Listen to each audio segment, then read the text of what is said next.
अस्सलाम वालेकुम मरियम। अस्सलाम वालेकुम। कैसी हैं आप? ठीक है।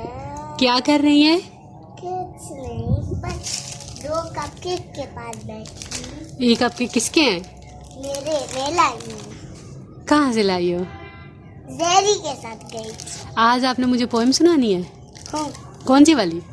चू चू चाचा वाली। चलो सुनाओ मेरा। चू चाचा, गली में चूहा नाचा, गली ने एक बजाया, चूहा नीचे आया। दोबारा से सुनाओगी? चू चाचा, गली में चूहा नाचा, गली ने एक बजाया, चूहा नीचे आया।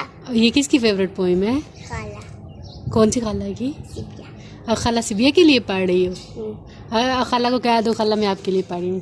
खाला मैं आपके लिए पढ़ रही हूँ। मैं तो क्यों नहीं देख रही? खाला मैं आपके लिए पढ़ रही हूँ। अच्छा दोबारा पढ़ दे। अल्लाह हाफिज़। अल्लाह हाफिज कर देना इतनी जल्दी? तो वो तो पोएम तो सुना दो दोबारा एक दफा चू चू मेरी तरफ देख के।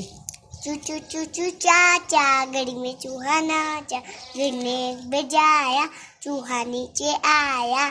चलो ठीक है, अल्लाह हाफिज कर दो। अल्लाह हाफिज़।